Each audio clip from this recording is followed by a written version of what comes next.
Woo, man. Woo. What is going on, people? What's happening, y'all? Hope y'all well, man. It's your boy 1PTA. Oh, back with another video. I hope y'all staying warm out there. I swear I do. I hope y'all are staying warm out there. You know what's good around this time of the year? I get a little jealous when I meet my snowbirds. Do you know what a snowbird is? The old heads taught me this phrase, snowbirds. It's the people who got houses in Florida and in places like the Bahamas. I'm working with some of the affluent of our society, and they call themselves snowbirds because they got houses. A lot of them got houses in Florida. So when it gets cold on the East Coast, like when it gets cold here in Maryland or New York or wherever they from, I had one from New York. He said him and his wife are snowbirds. They fly away in the wintertime and go to Florida where it's nicer weather, right? That's what a snowbird is. Shout out to all my snowbirds. I don't know if you're one. If you are, you need to fly away because it is freezing cold right now. But anyway, y'all, hope y'all are doing good. Hey, yo, I recently met a man who has a shipping container in his front yard. Now, I made a video about storage units. Remember that? There was a video about storage units. If you never watched that video, it's a good video. Need to watch it. It talks about people who end up with storage units and paying all this money to store their stuff and junk and crap. Well, I met a guy for the first time. I've never met one of these people, but I met a guy who's a patient of mine. He's actually a cool guy. He's nice to talk to. He had an interesting story, but what jumped out to me was he said he bought a shipping container to put in his front yard. I'm like, why'd you do that? Oh, I had a whole bunch of stuff. But a shipping container? Like, who thinks to do that? Have you ever seen a yard with a shipping container sitting in it? When I say shipping container, I'm talking like, think those big boats that bring the stuff over from Temu and the stuff over from Shein and AliExpress and Alibaba and all of that. Those shipping containers bring all the food, everything gets imported to the US. So think of those shipping containers, those big old containers on those big old ships and barges. He has one of those in his front yard. I said, yo, what you got in there? He's like, oh, a bunch of junk, bunch of stuff I collected. I said, so what happens if I open the door? If you take me there right now and we open the door, is stuff gonna fall out on top of me? He said, no, it's not like that. He said he's got some stuff tucked away. He's got some medical device equipment, whatever that is. Got some furniture. He said he actually let some of his friends stay in it. Like he turned it into like a little apartment at some point. One of his friends was down and out, and he turned into a little apartment for his friend. I don't know how that worked out. But anyway, yeah, man, a shipping container. He said he paid $2,100 for it, $2,100. He said he bought it. He didn't rent it or anything. He just bought it. I swear, man, I meet some interesting people with some interesting things going on. And I like to hear these stories and these examples. I learned so much from them, man, so much. But anyway, y'all, today's video, man, they all end up on the first floor. In the last few days, I've been to 2 new facilities that I've never been to. 2 new facilities that I have never been to. And wherever I go, any facility I work, it's the same lessons. I just like to hear different versions of them, but it's the same lesson. And I already said that some of these videos are going to get repetitive when I come across some of the same situations, same lessons, man. I just give it to you in a different way because I'm trying to help people. I'm trying to help you. And today's lesson is I met 8 people who live in 2-story homes, but only dwell on the first floor. There is no more going upstairs. Ain't nobody going upstairs no more. You feel me? Only dwell on the first floor. I made a little short video about if you're considering buying a home, buy a home with 1 floor. I got a 2-story home myself. I wish I could go back. Oh, I wish I could go back. But I come from the city. I'm from the hood of Baltimore. All I had growing up was 2-story homes. You feel me?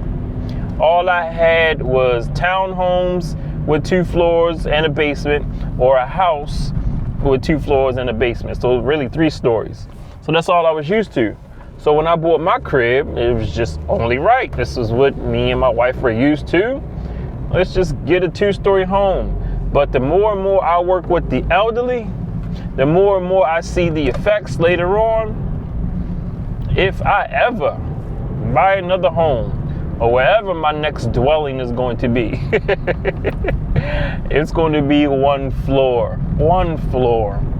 And these people that I'm meeting, these are like, they are highly intelligent, successful. Like I told you, right now I'm working with the affluent of society.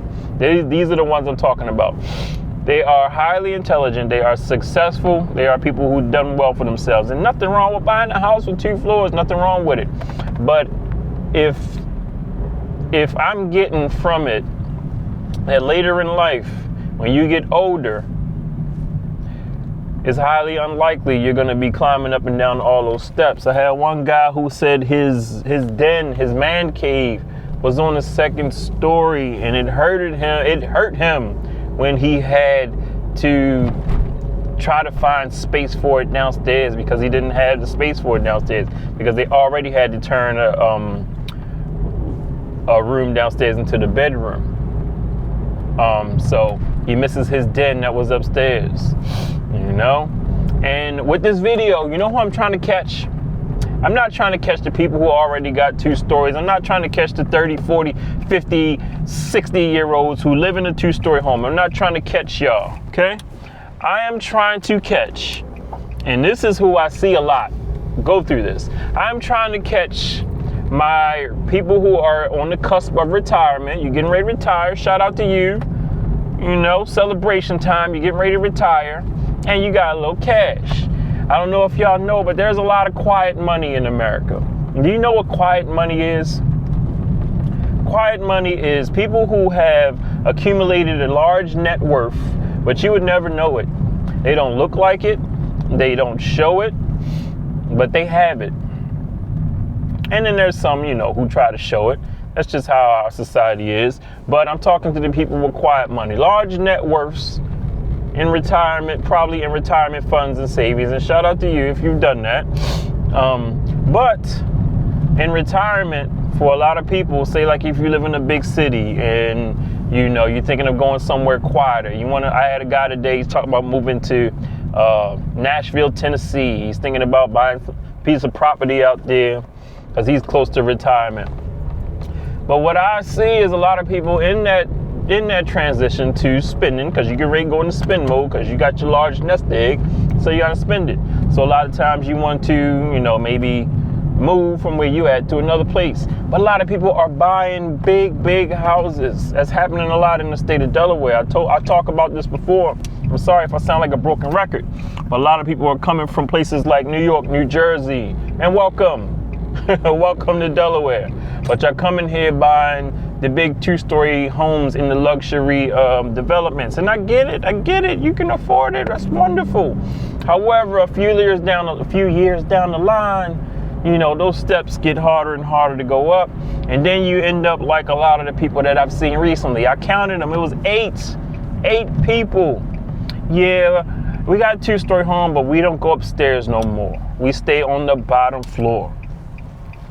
If I know that's coming for me, I probably would buy a home or rent an apartment or a condo or whatever I'm getting ready to do on 1 story. I had another interesting lady who talked about, I had one who was prepared for this. She studied, her and her wife studied aging in place. I'm gonna have to look some more into this. Aging in place. And when she studied it, I'm sorry, I'm going to stop and get some pizza to take home. When she studied it, she said she found that it's best to prepare early. So what did she and her wife do? Her and her wife, they found a place in Delaware. You know, Delaware, like I said, I always tell people Delaware is a nice retirement state if you're interested. And they found a place, made sure it was 1 story, made sure to get bars installed in the bathroom, grab bars, made sure it was a walk-in shower, made sure there was a chair in that walk-in shower, made sure the door to go in was big enough to get a bariatric wheelchair through. You know what a bariatric is? For big people. She's a heavy-set woman. I haven't met her wife, but she's a heavy-set woman. So if she doesn't need a wheelchair yet, but if she does, she wants to make sure that that bariatric wheelchair can fit through the door. I think she has a ramp. So she studied aging in place and found that it's good to prepare early. But I meet so many people who, I'm not gonna say they didn't prepare, but don't consider it. Don't consider it a possibility that you might need that knee or hip replacement after you retire. And if you get that home, that 2-story, 3-story home with the basement, the finished basement, and the attic that you got to go up in for the heat, for the central air and whatever. You feel what I'm saying? You don't take that into consideration. So I'm trying to help you. Shout out to you if you're getting ready to retire. Shout out to you if you're getting ready to relocate. Shout out to you if you're thinking about the piece of property. You getting ready to buy yourself a nice piece of land, nice piece of property. Shout out to you. You deserve it. If you worked hard and you did your thing, you paid into the system and you helped people. But consider thinking about aging in place, man. Thinking about it. I don't want you to end up with a home with 2 stories and you got a nice bedroom upstairs and you got a nice den and you got a nice this, nice that, but you can't go up there no more. I was seeing a patient at his house and he was going through that.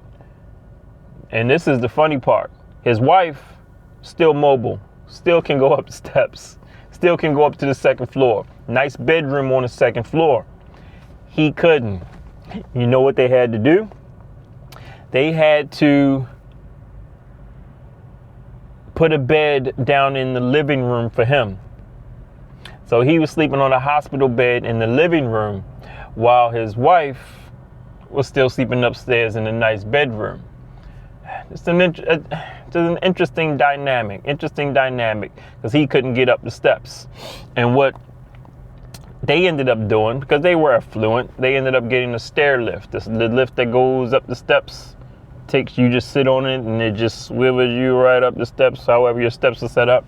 They ended up getting one of them, but he actually didn't use it that much. He still stayed on the 1st floor in his hospital bed. So I know, like I said, I'm sorry. I know I sound like a broken record. I know I've made videos talking about this, but just recently I met a lot of them, just like bam, bam, in a row. Yeah, I got a 2-story home, but I don't go up on it. Just like it's normal. Just like it's, I don't go up on the 2nd floor. Makes me not want a 2nd floor. And I'm, like I said, I have a home with 2 stories. So just an interesting dynamic, yo. I'm trying to catch that person, man. And this is for everybody. If you're young, thinking about buying a home, not saying if you're 20, if you're 30, if you're 35, you can't have 2 floors. I'm not saying that. But if hear me out. If you are considering this to be your forever home, your quote unquote forever home, forever. If you are considering this to be your forever home, I'll probably give it a nice hard thought of doing 1 story, because late stages of life it becomes more beneficial. Oh man, so that's all, y'all. Just a public service announcement for the day. Based off what I see about, I was counting them. I'm like, dang, you two, couple ladies, couple gentlemen, just all telling me, yeah, I don't go upstairs anymore. All right, okay. And good for them that they realize that they shouldn't go up there anymore. So shout out to them for having that wherewithal to say, you know what, I'm not even gonna mess with them steps no more. Because I done had a lot of patients fall down steps, a lot. Ooh, those are those head injuries and people who come with the neck collars. You feel me? Don't want nobody to go through that. So that's it, y'all. Just wanted to share share a public service announcement, because this is a common trend. And I generally, like I said, make videos about common trends I see. Or if I take one case, I'll take it and make an example of it because I've seen it a lot. Feel what I'm saying? I've seen it a lot. So anyway, y'all, I'm about to go ahead and get this pizza, then head on to the crib. Y'all be cool, be safe. Make sure you respect your elders. Be good people, man. Be good people. Help each other out. And I will holler at y'all in the next video. So y'all be cool.